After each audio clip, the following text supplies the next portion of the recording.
بسم الله الرحمن الرحيم نحمده ونصلي ونسلم على رسوله الكريم وخاتم النبيين صلى الله عليه وسلم أما بعد وعن عبد الله بن عمرو بن العاص رضي الله تعالى عنهما أن رجلا سأل النبي صلى الله عليه وسلم أي الإسلام خير قال تطعم الطعام وتقرأ السلام على من عرفت ومن لم تعرف رواه البخاري آمنت بالله صدق الله وصدق رسوله النبي الأمي الكريم۔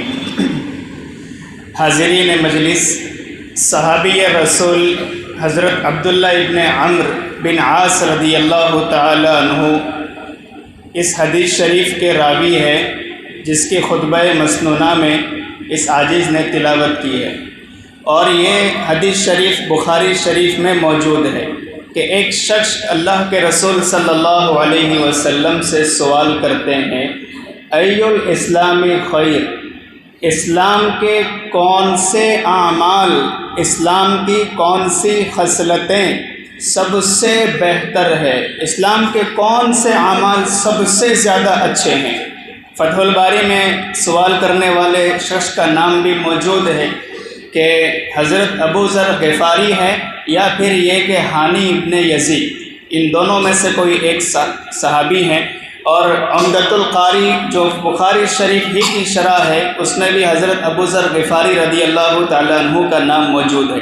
گویا حضرت ابو ذر غفاری رضی اللہ تعالیٰ عنہ رسول اللہ صلی اللہ علیہ وسلم سے سوال کرتے ہیں کہ اسلام کے کون سے اعمال سب سے بہتر ہے، تو اللہ کے رسول صلی اللہ علیہ وسلم نے دو بڑے عمل کی نشاندہی فرمایا کھانا کھلایا کرو، اور جس کو پہچانتے ہو اس کو بھی سلام کرو، اور جس کو نہیں پہچانتے اس کو بھی سلام کرو۔ یہ دو ایسے عمل ہیں جس سے معاشرے میں، سماج میں محبتیں پیدا ہوتی ہیں اور نفرتیں ختم ہو جاتی ہیں۔ اس لیے اس حدیث شریف کا عملی پیغام یہ ہے کہ ہم بھی آپس میں سلام کو خوب عام کریں اور کھانا کھلانے کا اہتمام کریں۔ ہم نہیں جانتے، آپ کی بستی میں پہلی مرتبہ حاضر ہوئے ہیں، یہاں کتنی بیوہ عورتیں ہیں، کتنے یتیم بچے ہیں جن کے سر پر دست شفقت رکھنے والا کوئی نہیں ہے۔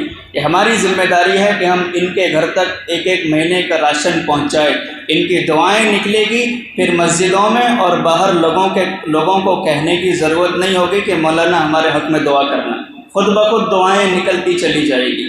حضرت مولانا حسین احمد مدنی رحمۃ اللہ علیہ دارالعلوم دیوبند میں حدیث شریف پڑھایا کرتے تھے۔ حدیث شریف پڑھائی اور حضرت درسگاہ سے کلاس سے باہر نکلتے تھے تو جو مہمان آتے تھے ان کو تلاش کرتے تھے، اور مہمانوں کو تلاش کر کے اپنے گھر پر لے جاتے تھے کہ آپ مہمان ہیں، ہمارے مدرسے کی زیارت کے لیے آئے ہیں، آپ ہمارے مہمان ہیں، اور ان کو اپنے گھر پر کھانا کھلایا کرتے تھے۔ یہ حدیث شریف پر عمل ہے۔ اور دوسرا اہم عمل یہ ہے کہ ہم آپس میں سلام کو عام کریں۔ ہم سلام بھی کیسا کرتے ہیں؟ بیمار سلام کرتے ہیں، السلام علیکم، یا دور ہی سے اشارہ کر دیتے ہیں، یا آج کل تو ایک نیا فیشنیبل سلام آیا ہے، صرف گردن ہلا دیتے ہیں۔ اسلامی تعلیم یہ نہیں ہے۔ ایک مسلمان نے ایک عیسائی کو سلام کر دیا، نہیں معلوم تھا کہ یہ غیر مسلم ہے، سلام کر دیا۔ اس کو بہت تعجب ہوا، اس نے کہا مجھے انگریزی میں سمجھاؤ تم نے مجھ سے کیا کہا۔ اس نے کہا بندہ خدا، میں نہیں سمجھ پایا کہ تم مسلمان ہو، اور میں نے آپ کو گالی نہیں دی بلکہ سلام کہا۔ تو کہا سلام کا کیا مطلب ہے؟ تو جب اس بندے نے انگریزی میں سلام کا ترجمہ سمجھایا، اس نے فوراً کہا مجھے کلمہ پڑھا کر اپنے مذہب میں داخل کر دو، میں مسلمان ہونا چاہتا ہوں۔ بہت تعجب ہوا، کیوں مسلمان ہونا چاہتے ہیں؟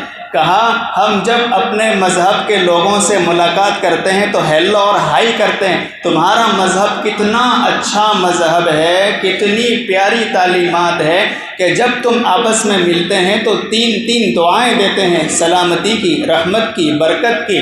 جب اتنے اچھے مذہب کی اتنی پیاری تعلیم ہے تو پھر ایسے مذہب کو قبول نہ کرنا میری بربادی ہے۔ میں کلمہ پڑھتا ہوں اور مسلمان ہو جاتا ہوں۔ ایک اسلام کے ایک بہتم بشان عمل نے اس کے دل میں اسلام کی شمع روشن کر دی، اسلام کی محبتیں پیدا کر دی۔ اس لیے ہم سب یہاں سے اٹھنے سے پہلے یہ ارادہ کر لیں کہ انشاءاللہ آپس میں سلام کو خوب عام کریں گے اور کھانا کھلایا کریں گے۔ بس 1 منٹ میں اپنی بات کو مکمل کر دوں۔ عمران ابن حسین رضی اللہ تعالیٰ عنہما کی روایت ہے کہ ایک صاحب آئے، انہوں نے کہا السلام علیکم، رسول اللہ صلی اللہ علیہ وسلم نے فرمایا 10 نیکی۔ ایک اور صاحب آئے، کہا السلام علیکم ورحمۃ اللہ، آپ نے فرمایا 20 نیکی۔ ایک اور صاحب آئے، کہا السلام علیکم ورحمۃ اللہ وبرکاتہ، اللہ کے رسول نے فرمایا 30 نیکی۔ اس حدیث شریف سے کیا معلوم ہوا؟ اگر مکمل سلام کرتے ہیں تو 30 نیکیاں ہمارے کھاتے میں آتی ہیں، اور بعض لوگ ومغفرتہ کا بھی اضافہ کر دیتے ہیں۔ یاد رکھنا چاہیے کہ حضرت شیخ زکریا صاحب کاندلوی نور اللہ مرقدہ نے موطا کی شرح اوجز المسالک میں لکھا ہے کہ ومغفرتہ کا اضافہ بعض روایات میں ہے السلام علیکم ورحمۃ اللہ وبرکاتہ ومغفرتہ، لیکن رسول اللہ صلی اللہ علیہ وسلم کا عام اور زیادہ تر معمول یہ تھا کہ آپ سلام صرف وبرکاتہ تک کرتے تھے۔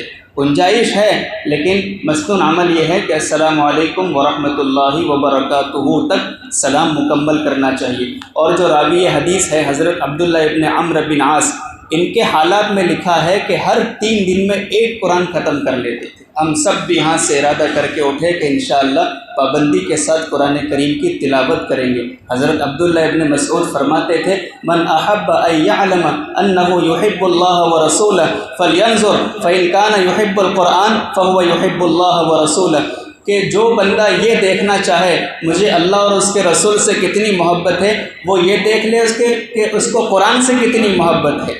بس قرآن سے اگر محبت ہے تو سمجھ لیں کہ اسے اللہ اور اس کے رسول سے بھی محبت ہے۔ اللہ تعالیٰ سے دعا ہے کہ اللہ تعالیٰ ہم تمام کو اپنے مقبول و محبوب بندوں میں شامل فرمائیں، اور اللہ تعالیٰ ہمیں اپنی مرضیات پر چلائے اور ان دو اعمال پر پابندی کے ساتھ جمنے کی توفیق عطا فرمائیں۔ السلام علیکم ورحمۃ اللہ وبرکاتہ۔